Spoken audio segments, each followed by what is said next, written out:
Belgrade में मेरे hotel के कमरे में तीसरे दिन की सुबह का समय। खिड़की के पास नीचे के नज़ारा देखते हुए खड़ा हूं।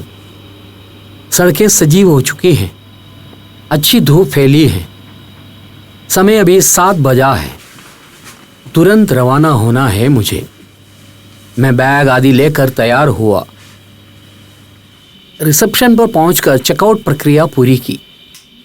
इंटरनेट के माध्यम से रूम बुक किया था तो भी उस समय पूरा रकम जमा नहीं किया था। यह पहले दिन वाली रिसेप्शनिस्ट नहीं है, यह दूसरी लड़की है। उसने रुपया लेकर बिल देते हुए चेकआउट की खानापूर्ति की। मैं वहां से निकला। कई संस्थाओं की कार्यरत इमारत है यह।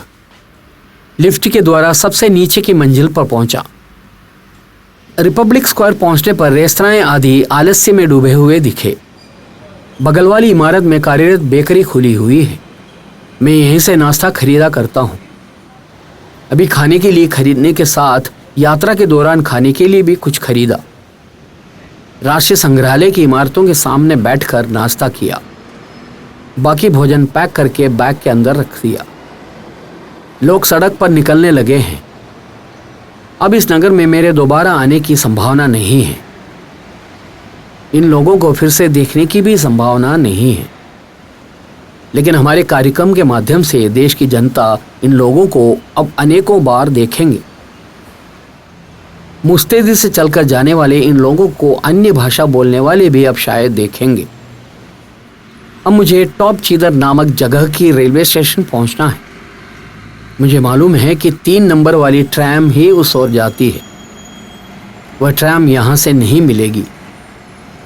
नगर के बाहर की तरफ 10 किलोमीटर दूर है रेलवे स्टेशन। उस ओर की बस भी नहीं दिख रही है। अंत में मैंने एक टैक्सी पकड़ी। बेलग्रेड मेन रेलवे स्टेशन का कामकाज पूरी तरह से बंद कर दिए जाने के कारण मोंटेनेग्रो आदि जगहों की ओर जाने वाली ट्रेन टॉप चीदर से ही रवाना होती है। टैक्सी गलियों से होकर आगे बढ़ रही है। पुराने नगर भाग की सड़कों पर मरम्मत के काम चल रहे हैं। कुछ सड़कें ब्लॉक कर रखी हैं। रास्ते की दोनों ओर ऐतिहासिक इमारतें खड़ी हैं। बेलग्रेड के पुराने नगर की पुरानी इमारतों के पुनर्निर्माण की एक बृहद पद्धति को अभी यहां अंजाम दिया जा रहा है। कई सड़कों को पीछे छोड़ चुके हैं। कार अभी नेस मिलोसा स्टेज पहुंची है। बाईं तरफ पुराने युगोस्लाविया के रक्षा मंत्रालय की इमारत है। दाईं तरफ अनेकों सरकारी कार्यालयों की इमारतें खड़ी हैं। ये सर्बिया की खान और वानिकी मंत्रालय की इमारत है। कल इन सब के नीचे से पैदल चलते हुए मैंने सारे नज़ारों को विस्तार से अपने कैमरे में कैद कर लिए थे।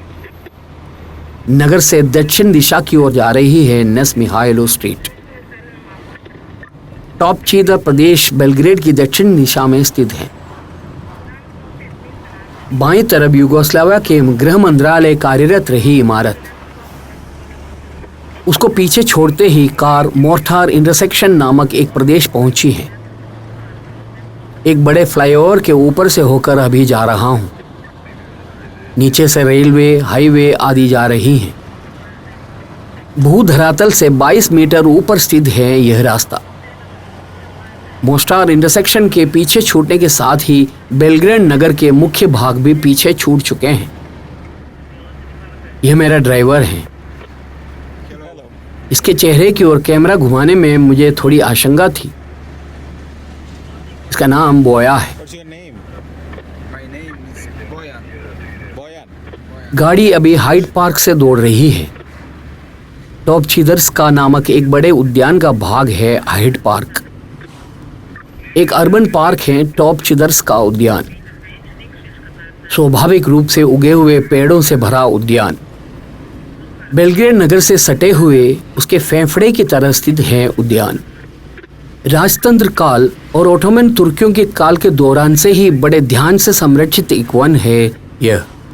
इतिहास कहता है कि तुर्कियों के द्वारा यूरोप के विभिन्न प्रदेशों से जमा किए गए 300 से अधिक पेड़ों के बीजों को बोकर इस वन में उगाए गए थे। यहाँ के करीब सारे ओक और सरू के पेड़ों की उम्र 1 शताब्दी से भी अधिक है। इस वन के अंदर अनेकों गांव हैं। उन सबको मिलाकर 6500 से अधिक लोग भी यहाँ रहते हैं। गिरजाघर, युद्ध स्मारक आदि सब हैं वन के अंदर। बहुत ही सुंदर प्रदेश।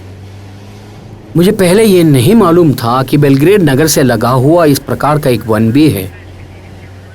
वन के अंदर स्थित कुछ स्मारकों की ओर बोया उंगली से इशारा करके दिखा रहा है। घास का एक अच्छा मैदान, अनेकों पेड़, उनके बीच कुछ इमारतें। 1965 और 1980 के बीच में सैनिक रहस्य केंद्र इस उद्यान के नीचे हुआ करता था। कई किलोमीटर लंबी सुरंगें, जमीन के नीचे के बैरक आदि के रूप में एक विशाल प्रदेश में वह केंद्र फैला हुआ था। ये जाने वाली कार टॉप चीदर स्टेशन जा रही है। यहाँ कहीं आसपास ही स्टेशन स्थित है। बेलग्रेड के हृदय भाग से करीब 10 किलोमीटर है टॉप चीदर रेलवे स्टेशन की दूरी। 1929 से लेकर एक दशक तक सर्बिया की करेंसी नोट्स छापने के प्रेस टॉप चीदर वन के अंदर हुआ करता था। एक छोटे नुक्कड़ पर गाड़ी पहुंची। यह टॉप चीदर रेलवे स्टेशन की ओर जाने का रास्ता है। स्टेशन के सामने की ओर गाड़ी खड़ी करके बोया ने पुष्टि की कि यही टॉप चीदर रेलवे स्टेशन है। एक छोटी रकम ही बोया ने मुझसे किराए के रूप में लिया है, अपने 300 रुपये के बराबर की रकम। यह टॉप चीदर रेलवे स्टेशन की इमारत है। एक ऐतिहासिक रेलवे स्टेशन है यह। इस रेलवे स्टेशन का निर्माण 1884 में किया गया था। मिलान ओब्रानोविच राजा ने ही स्टेशन की स्थापना करने की जगह चुनी थी, ऐसा इतिहास कहता है। यहाँ चित्र रचना से बदसूरत कर रखी एक ट्रेन पड़ी हुई है। मैं इस प्रार्थना के साथ खड़ा हूं कि मेरी यात्रा की ट्रेन ये चित्र वाली न हो, लेकिन माहौल देखकर लगता है कि यही है वह ट्रेन। कुछ पर्यटक बैग आदि को खींचते हुए उसके समीप से जा रहे हैं। मुझे आशंका होने लगी कि कहीं यही ट्रेन तो नहीं है मेरी जाने की ट्रेन। इसके कांच की एक भी खिड़की साफ नहीं है। बड़े अक्षरों वाली ग्राफिटी वर्क्स के स्प्रे पेंट कांच की खिड़की पर फैला हुआ है। मैं स्टेशन की एक अन्य इमारत की ओर चला।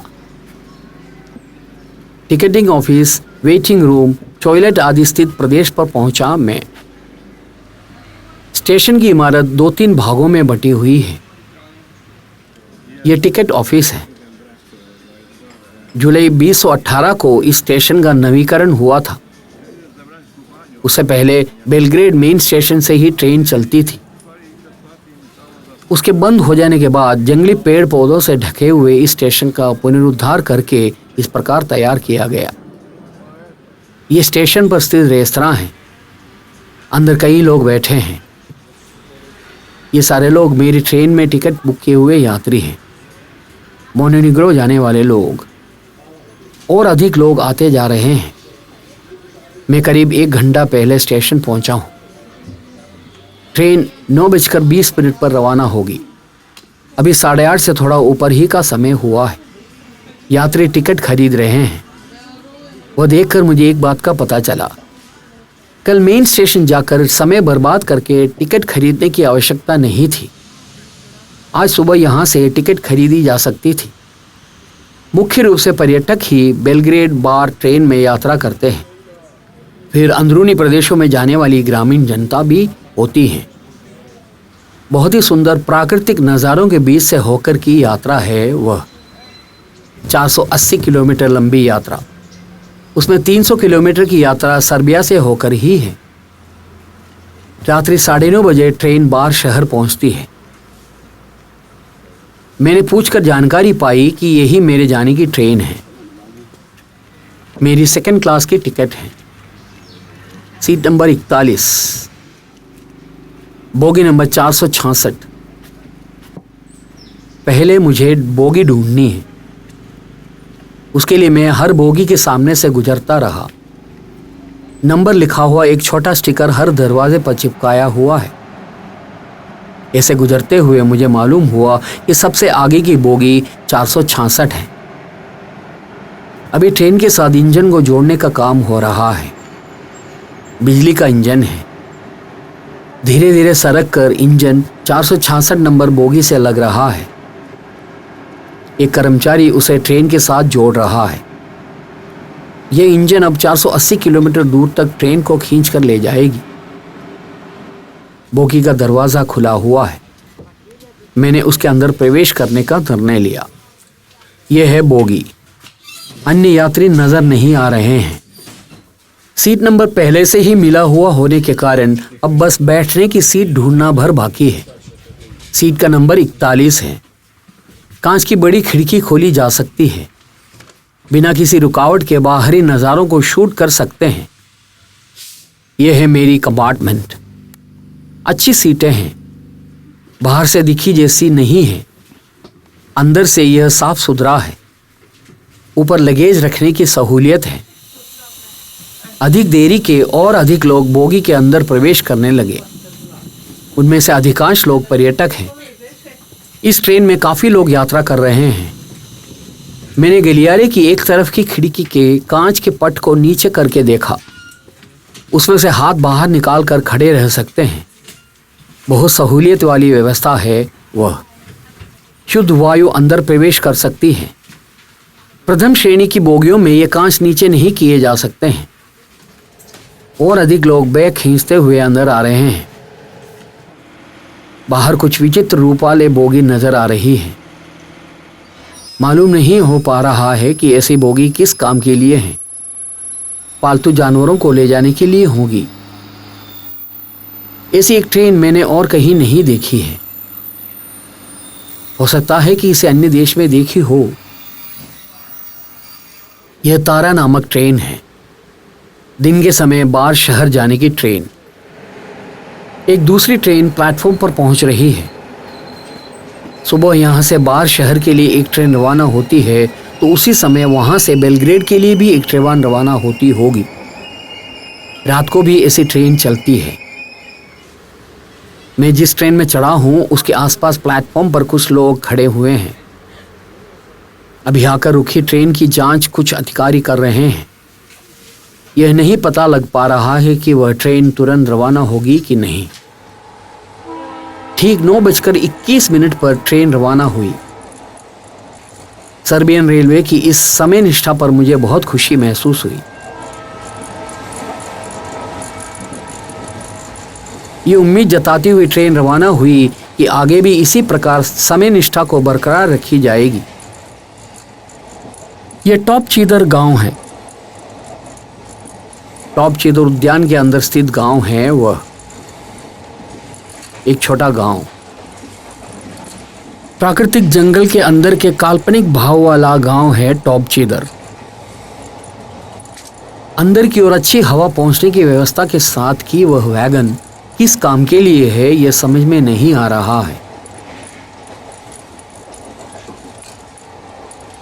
बिजली की इंजन है इसलिए धुआं झेलने की नौबत नहीं आएगी। हथौड़े के साथ घूमने वाले एक दो कर्मचारी पटरियों पर दिख रहे हैं। पहले और दूसरे विश्व युद्ध के दौरान बड़े पैमाने पर बमबारी को झेलना पड़ा रेलवे स्टेशन है। यह एक लंबी यात्रा का आरंभ हुआ है। पटरी पर खड़े एक कर्मचारी हाथ हिलाकर हमें विदा कर रहा है। पहाड़, तराई, अनेकों गांव आदि को पीछे छोड़ते हुए होगी अब हमारी यात्रा। सर्बिया की ग्रामीण जिंदगी और प्रकृति को नजदीक से जानने की यात्रा। एक पूरे दिन की लंबी यात्रा।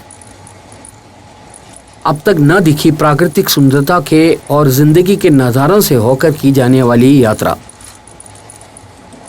ट्रेन में अधिकांश लोग अपनी अपनी सीटों पर बैठे हैं। बाहर के नज़ारों में उन लोगों को कोई खास रुचि नहीं है। स्टेशन के आसपास की जमीन पर जंगल जैसे पेड़ पौधे भरे हुए हैं। एक तरफ पुराने स्लीपर्स जमा करके रखे हैं। उसके पीछे की तरफ पुरानी जर्जर गाड़ियां खड़ी कर रखी है। मालवाहक गाड़ियां भी हैं। स्टेशन की यार्ड का नज़ारा बिल्कुल भी ताजगी भरा नहीं है। त्यागी गई गाड़ियां पौधों और बेलों से ढक गई हैं। उस प्रकार की अनेकों गाड़ियां कई जगहों पर पड़ी हुई नजर आ रही हैं। पुराने स्लीपर और पटरियों की ढेर लगी है एक तरफ। भारतीय रेलवे इससे अच्छी तरह ही अपने यार्ड को तैयार रखते हैं। हमारे रेलवे स्टेशन परिसर काफी सजीव रहता है। इमारतों और पटरियों के परिसरों पर इस तरह जंगली पेड़ पौधे उगे हुए नहीं दिखते हैं। यहाँ की रेलवे इलेक्ट्रिफाइड है। कुछ लोग पैंट्री खोजते हुए घूम रहे हैं। ट्रेन के अंदर खाना नहीं मिलेगा। रिपब्लिक स्क्वायर की बेकरी से भोजन पैक करवा कर बैग में रखना अच्छा ही हुआ। ट्रेन की रफ्तार बढ़ने लगी है। अभी रासादनिक नामक जगह से होकर जा रही है। यहाँ एक छोटा स्टेशन है। वास्तव में एक रिपेयरिंग स्टेशन है। मुझे लगा कि रासादनिक सर्बियन ट्रेनों के शमशान है। बहुत सारी बोगियां पड़ी हुई हैं। उनमें अधिकांश जीर्ण अवस्था में जंग लगे हुए हैं। न जाने कितने समय से एसी पड़ी हुई होंगी। नीचे पटरी के बीच में घास उगे हुए हैं। यहाँ यात्रियों के चढ़ने और उतरने के प्लेटफॉर्म नहीं है। ट्रेन की बोगियों की मरम्मत करने वाला स्टेशन होगा शायद। हमारी गाड़ी वहां रोकी गई। यही नहीं मालूम कि अब आगे की यात्रा कब शुरू होगी। मेरी बगल वाली खिड़की पर खड़ा बंदा सिगरेट फूंकने में लगा है। मैंने ट्रेन में कई जगहों पर सिगरेट पीना मना है का बोर्ड लगा हुआ देखा है। मुझे इसका डर है कि कहीं आगे की यात्रा में उसका धूम्रपान कहीं मेरी परेशानी का कारण न बन जाए। करीब 20 मिनट तक वहां पड़ी रहने के बाद गाड़ी आगे बढ़ी। मुझे इस बात की भी आशंका है कि इस प्रकार रोककर पड़ी रहने देना कहीं स्थायी प्रक्रिया तो नहीं है। यूरोप के दरिद्र देशों में कई जगहों पर ट्रेनों की देरी से चलना एक आदत सी हो गई है। रोमानिया में मैंने उसका अनुभव किया है। रासादनिक के यार्ड में लकड़ी की पेटियों जैसी कुछ बोगियां पड़ी हुई हैं। युगोस्लाविया के काल की गाड़ियां हैं वो सारी। सैनिक आवश्यकताओं के लिए उसके प्रयोग की गई भी हो सकती है। अधिक सुंदर या पुरातनता की महिमा वाली नहीं है बोगियां। वो सब बिना उपयोग के बेकार पड़ी हुई हैं। रासादनिक पीछे छूट गया। पीछे मुड़कर देखने पर ट्रेन बोगियों का एक शमशान नजर आ रहा है। मेरी तरह एक दो लोग ही बाहरी नज़ारों में रुचि रखते हैं। कांच को नीचे करके रख पाना इस बोगी की सबसे बड़ी सहूलियत है। सर्बिया के गांवों से वहां की जिंदगी को नजदीक से देखते हुए यात्रा कर सकते हैं। प्रकृति की सुंदरता को देखते हुए, बाहर की ताज़ी हवा खाते हुए, नज़ारों को कैमरे में कैद करते हुए खड़े रह सकते हैं। दक्षिण पूर्वी यूरोप की प्राकृतिक सुंदरता और जीवन के नज़ारों को उनकी खूबसूरती के साथ कैमरे में समेट सकते हैं। कुछ देर बाद ट्रेन एक शहर में प्रवेश करती हुई नजर आई। यह राकोविका क्षेत्र है। राकोविका बेलग्रेड नगर में स्थित एक नगर पालिका है। 31 वर्ग किलोमीटर क्षेत्रफल वाली नगर पालिका। यह राकोविका का स्पोर्ट्स सेंटर नजर आ रहा है। उससे अनुबंधित एक इंडोर स्टेडियम भी है यहाँ। पहाड़ के ऊपर राकोविका के आवासीय प्रदेश नजर आ रहे हैं। अपार्टमेंट समुच्चय, shopping malls, arts and sports centre आदि के साथ एक बड़ा शहर। 1560 के दशक में ओटोमन शासनकाल के दौरान ही राकोविका में एक आवासीय केंद्र बनाया गया था। 18वीं शताब्दी में एक प्रमुख मठ यहाँ हुआ करता था। 1 लाख के करीब की आबादी वाली नगरपालिका है वह। 1999 के नाटो बमबारी के एक प्रमुख लक्ष्य स्थान राकोविका ही था। ट्रेन राकोविका स्टेशन पहुंची है। कुछ बड़ा रेलवे स्टेशन है। टॉप चीदर से बड़ा स्टेशन। यहां से कुछ लोगों को ट्रेन में चढ़ना है। कुछ और स्टेशन पर ट्रेन के पहुंचने के साथ ही शायद पूरी ट्रेन लोगों से भर जाएगी। कुछ लोग मेरी बोगी के अंदर भी आ रहे हैं। राकोविका से गाड़ी रवाना हुई। एक साफ सुथरा स्टेशन। कम से कम इतनी सहूलियत तो टॉप चीदर स्टेशन में भी होनी चाहिए थी। अब एक लंबी यात्रा है। समय अभी 10 बजा है। ट्रेन की मोंटेनेग्रो की ओर की यात्रा अभी जारी है। उस यात्रा के मजेदार नज़ारों की ओर कैमरा घुमाकर मैं खड़ा रहा।